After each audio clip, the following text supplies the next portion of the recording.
बस्ती में चप्पल जूता नहीं पहन कर चलने देते हैं। तो बाबा साहब ने कहे कि ठीक है, बिहान चप्पल पहन करके आओ। पूजा करने गए मंदिर में तो उसको इस तरह मार करके मारा। हम ऐसा मंदिर बनाएंगे जो विश्व के आदमी उस मंदिर में पूजा करेगा। किसी आप इस हाथ में जो पुस्तक लिए हुए हैं, शिक्षित बनो, संघर्ष करो, संगठित हो, यहाँ पे लिखा हुआ यदि बाबा न होते तो क्या होता।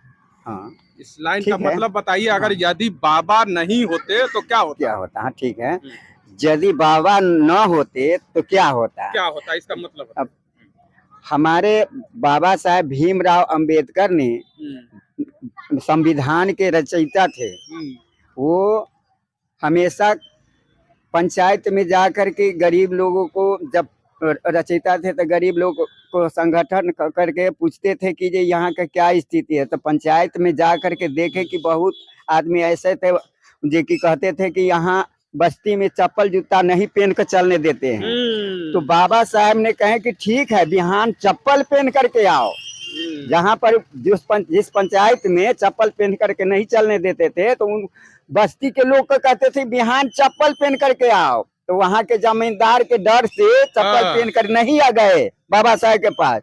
तो बाबा साहब ने कहे कि ठीक है, हमारे साथ चलो। तो बाबा साहब पैदल चले पूरे बस्ती में। तो बड़े बड़े जमींदार सब पैर छू करके, हाथ जोड़ करके बाबा साहब भीमराव को कल्पना करते थे कि बाबा साहब क्यों इस पंचायत में, इस बस्ती में घूम रहे हैं। डर के मारे वो लोग कल्पना करते थे बाबा साहब क्यों आए। ये जो है, हम तो कम पढ़े लिखे हैं, विशेष पढ़े लिखे नहीं है। तक पढ़े लिखे? सतमा छठा बहुत जानते हैं, इतना है। बहुत जानते हैं। तो इस सब के बारे में बाबा साहब के इतना ही नहीं कहेंगे।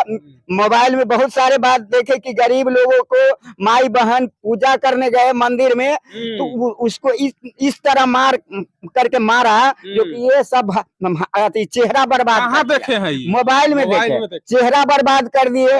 तो बाबा साहब का पत्नी जो है वो उनको मालूम हुआ, देखे तो बाबा साहब को कहे कि इस तरह की बात है मंदिर में। तो बाबा साहब ने कहे कि ठीक है, उसके लिए हम ऐसा मंदिर बनाएंगे जो विश्व के आदमी उस मंदिर में पूजा करेगा, किसी का भेदभाव नहीं रहेगा। इस तरह का मंदिर बनवाए। इससे विशेष मैं नहीं कहूंगा, कह करके मैं इसके बाद मैं समाप्त करता हूँ। चलिए, धन्यवाद। तो अब सभी लोगों ने इन लोगों का बात सुने, अपना प्रतिक्रिया कमेंट बॉक्स में अवश्य दे। धन्यवाद।